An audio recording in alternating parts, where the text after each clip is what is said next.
Bismillahirrahmanirrahim. Assalamualaikum warahmatullahi wabarakatuh.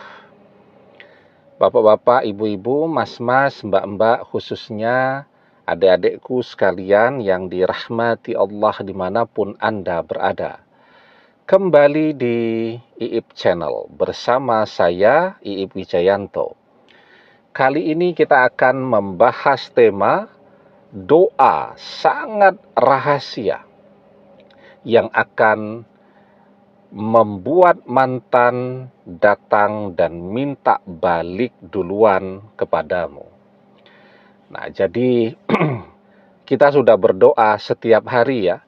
Ketika kita melihat belum ada respon dari mantan, maka kita harus berusaha meningkatkan level dan power dari doa-doa kita tadi.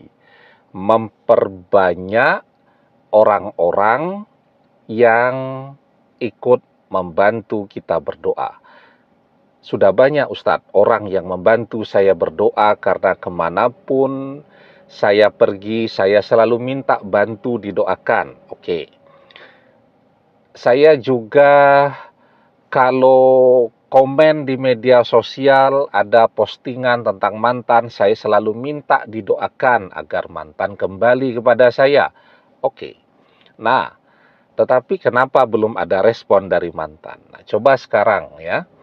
Kalau banyak orang mendoakan, kita tidak pernah tahu, kita titip ya, tolong saya didoakan. Kita tidak pernah tahu apakah betul dia mendoakan kita. Wong dia berdoa untuk dirinya sendiri saja jarang-jarang atau tidak sempat. Bagaimana dia mau mendoakan kita, kan gitu. Kalau kita menitipkan doa kepada orang lain, termasuk juga kita komen tuh ya, kalau ada postingan tentang mantan, tolong dong didoakan agar mantan saya kembali. Ini nama saya, ini nama mantan saya, tolong didoakan. Nah, kadang-kadang orang tidak baca komennya. Dan kalaupun baca komennya, beberapa menit kemudian dia sudah lupa.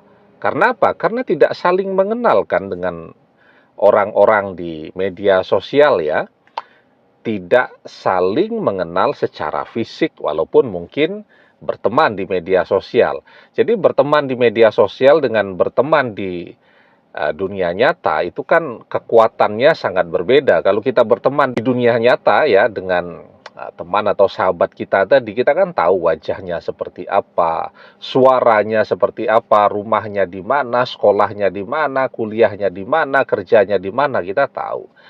Sehingga ya ketika dia menitipkan sesuatu itu lebih terasa, lebih berkesan kan daripada teman-teman di media sosial yang misal temannya di media sosial 5.000 atau followernya sekian puluh ribu. Bagaimana dia bisa ingat kalau tidak mengenal secara langsung di dunia nyata.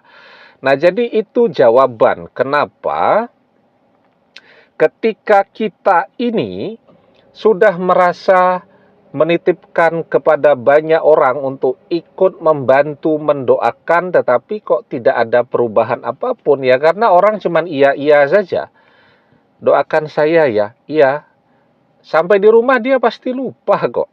Ya, jangankan untuk mendoakan ya, mendoakan dirinya sendiri juga dia tidak pernah karena dia malas ibadah. Nah, terus bagaimana dia mau mendoakan? Dia sholat tidak pernah. Kita titip doa sama dia. Kalau dia sholat tidak pernah, terus kapan dia mau berdoa dengan doa yang kekuatannya maksimal ya? Karena di antara waktu-waktu yang paling mustajab untuk berdoa itu kan ketika selesai mengerjakan sholat fardu. Nah, dia sholat tidak pernah. Kita titip doa pula kepada dia. Jadi bagaimana dia mau mendoakan? Jadi dia pasti lupa karena dia memang tidak pernah berdoa.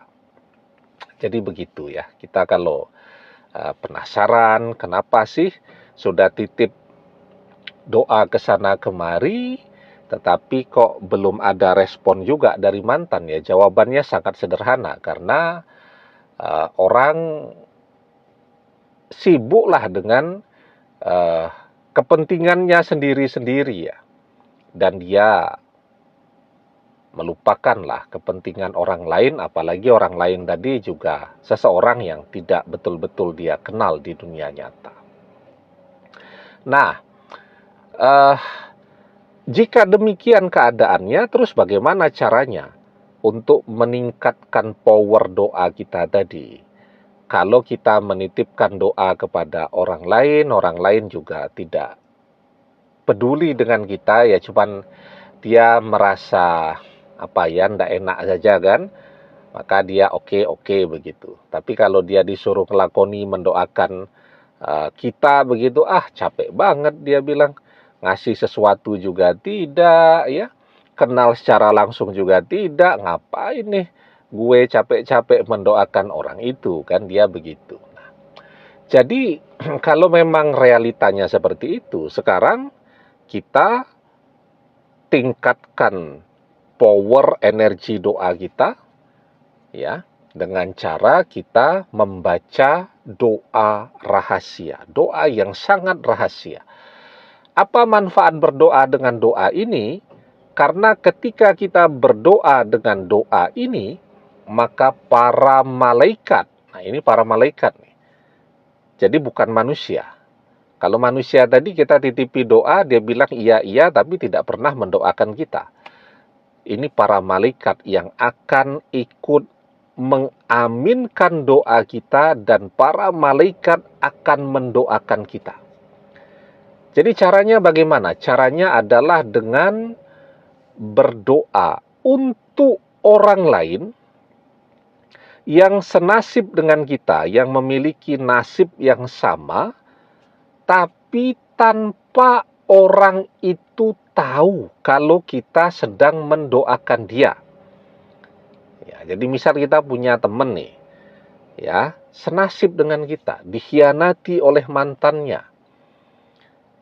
Dia mungkin keadaannya lebih frustasi daripada kita. Kalau kita masih bisa santai, masih bisa bekerja, masih bisa bermedia sosial, dan seterusnya. Dia mungkin sampai keluar dari tempat kerjanya, selalu murung, tidak pernah keluar dari rumahnya, bahkan tidak pernah keluar dari kamarnya, sampai orang tuanya mungkin stres melihat dia seperti itu. Ya. Nah, ini kita tahu nih, dia senasib dengan kita, dikhianati oleh mantannya. Maka kita doakan dia. Tidak usah ketemu dia, tidak usah cerita-cerita kepada dia, kepada orang tuanya, apalagi ke seluruh dunia. Kalau ke seluruh dunia itu kita posting tuh di media sosial kita sedang mendoakan seseorang, seluruh dunia tahu kalau kita mendoakan. Nah, ini kita tidak pernah cerita kepada siapapun. Doa yang sangat rahasia. Ya, bahwa kita mendoakan agar mantannya sadar, mantannya datang, mantannya minta balik duluan kepada dia. Ya, maka ketika kita berdoa dengan sangat rahasia seperti ini, para malaikat yang akan mengaminkan doa kita, bukan manusia, para malaikat yang akan mengaminkan doa kita, dan para malaikat juga akan mendoakan kita agar kita mendapatkan yang sama dengan apa yang menjadi doa kita. Jadi kalau kita berdoa agar mantan teman kita itu sadar, datang dan minta balik duluan, insya Allah itu pula yang akan kita dapatkan. Ya, karena ini yang ikut mengaminkan doa kita adalah para malaikat. Para malaikat kan doanya mustajab. Ya, maka di dalam sebuah hadis Rasulullah Shallallahu Alaihi Wasallam bersabda, dakwatul mar'il muslimi li akhihi bi zahril ghaibi mustajabah. Doa seseorang untuk saudaranya tanpa diketahui oleh saudaranya yang dia doakan itu. Artinya doa yang diam-diam, doa yang sangat rahasia. Cuman dia dan Allah dan para malaikat di sekelilingnya yang tahu. Manusia tidak ada yang tahu. Adalah doa yang mustajab. Inda ra'sihi malakun muwakkalun. Di sekelilingnya, di sekitar kepala kita ini, ada para malaikat yang menjadi wakilnya. atau para malaikat penjaga kita. Kullama da'a li akhihi bi khairin, dan ketika dia berdoa dengan sebuah kebaikan untuk saudaranya, qalal malakul muwakkalu bihi amin walaka bimislin, dan para malaikat di sekelilingnya akan berkata, amin ya Allah, kabulkanlah ya Allah, walaka bimislin, dan semoga engkau, para malaikat mendoakan kita, mendapatkan yang sama dengan yang engkau doakan tadi. Ya, jadi ketika kita berdoa dengan sebuah kebaikan untuk saudara kita, misal kita berdoa agar dia mendapatkan rezeki yang berlimpah ruah tanpa dia tahu sedang kita doakan, maka para malaikat akan mengaminkan doa kita dan mereka menambahkan doa walaka bimislin, semoga engkau mendapatkan yang sama. Jadi insya Allah kita doakan orang itu mudah rezekinya, insya Allah rezeki kita juga akan berlimpah ruah. Kita doakan saudara yang senasib dengan kita tadi, agar mantannya sadar datang dan minta balik duluan. Para malaikat mengaminkan doa kita dan kemudian mereka menambahkan doa walaka bimislin, semoga engkau mendapatkan yang sama, maka insya Allah mantan kita juga akan datang dan minta balik duluan kepada kita. Demikian tentang doa yang sangat rahasia. Semoga bermanfaat. Wallahu a'lam bissawab, billahi taufik wal hidayah. Assalamualaikum warahmatullahi wabarakatuh.